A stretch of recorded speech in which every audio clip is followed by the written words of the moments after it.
Hindi ko na makorek yung mga pagkukulang ko.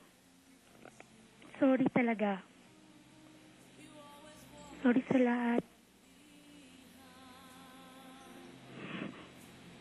Sorry kung puro sama din ang loob yung mga binigay ko sa'yo.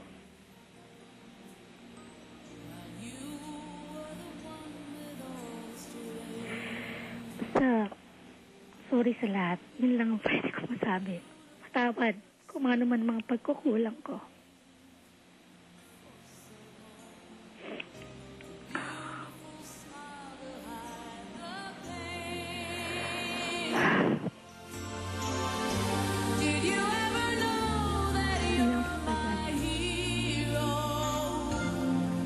Gano'n mo siya kamahal?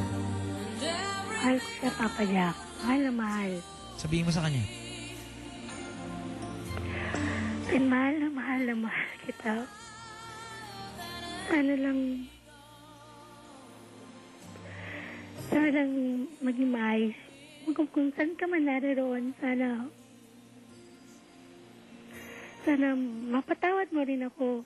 Alam ko hindi ko pinaramdam na mahal kita dahil puro galit yung nasa puso ko. Pero mahal kita. Mahal na mahal. Kaya ako nahihirapan. Kahit nakikita ng marami na lagi ako nakasawa, bibiro. Pero hindi nila alam. Kung nalulungkot, pag nag-iisa ako, nalulungkot ako, naiisip kita.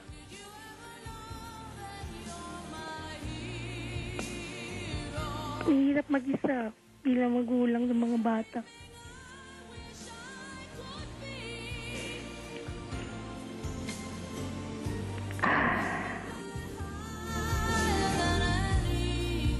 Alright, Teresa. Oh. Last night, di ako makatulog. I wrote something. I want to read this to you. Alright? Siguro, sakto sa'yo ito. Well, siguro this will apply nung buhay pa siya. But he's gone, pero try to learn something from this. Okay? Hindi po ako best writer, pero I'll try to read this. Sana tama yung grammar. Pakinggan mo to, ha? Okay. If you can look at someone you claim to love, hold your breath, and let that person cry while you get revenge from whatever he caused you. If you can't tell the difference between anger and pain, if you cannot hear him ask forgiveness, and all you care about is that he has to go through all that you've endured, then do not claim that you love someone. Alright? Oftentimes we neglect the simplest act of making a love story worth telling. To listen. When you don't have the heart to listen, you don't truly love someone. You are just wanting that person for possession and the pride that you can claim. Yes, you can be right. Always. Loving does not mean you want to be right. It's taking the effort to make things right, but not being afraid to be wrong just to stand by his side. Lalo pa ngayon patay na siya. Alam mo, personally, I wrote that kasi mga kaibigan, kapag hindi ako makatulog, I write something. At nakakainis, di ba, na kailangan kong basahin yung English na yan sa ere para lang maintindihan mo. If you can forgive someone na buhay, bakit hindi yung patay? O baka sarili mong hindi mapatawad? I don't know. Whatever it is gone. There's no use winding up. Wala nang dahilan pa na nagagaganyan ka. Wala nang dahilan pa na masama ang loob mo. Diba? Every day as you wake up na may sama ka ng loob, ikaw mahihirapan. Not anybody else. Well, alam mo, happiness is a choice. If you wanna live your life na ganyan miserable, go ahead.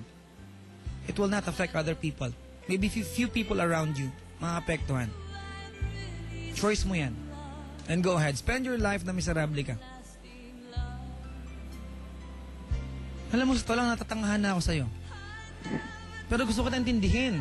19 years. Kung nag-suffer ka na nag-suffer, okay, fine. It does not go away in 1 year kung ganun katagal magkim-kim ng galit. Okay, fine. Di ba? Pero pakiramdam ko lang, mas malaki yung galit mo sa sarili mo kaysa sa kanya. Ang bihira naman patay na siya. Kailangan ba spell out ko pa yan sa'yo? He's gone. Nandun ka nung nililibing siya, di ba? Oo. Oh. Di ba malinaw sa'yo yan? Nandiyan may picture niya? Andito. Tignan mo baka tumitig sa'yo yan. Bihirang buhay, oo. May nag-text, oh. Baliw yung caller mo. Anong gusto niya? Bumalik yung asawa niya para lumuhod sa harap niya? Oo nga naman, anong gusto mo, te? Balikan ka niya? O sana nga bumalik siya mamaya. Palabiting ka.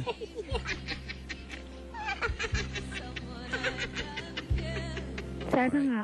Para Alam mo, makapag-usap kami, di ba? Naku, talagang kakusapin. Gusto ko na. May kahit sa sabit ka, mga panaginip kaibigan, ha? Kahit sa panaginip, gusto ko siyang makita, makausap. Well, di mo na kailangan pa yun. Di mo na kailangan pa yun. Salamat sa pagtawag, Teresa. Salamat. Alam mo, hindi kita kayang tulungan. Not unless willing kang tulungan niyang sarili mo. Okay? Sige. Salamat ulit. May gusto ka pang sabihin sa kanya? Wala na, Papa Jack. Yung mga anak mo, baka ganyan din yung maramdaman sa tatay nila. Kaya naman. Diba? May impluensya mo pa sila. Okay? Sige. Thank you po. Salamat. Okay po. Ay nako, mga kaibigan. Nakakainis, no? Nakakainis na nakakalungkot. Binasa ko tuloy yung private ko.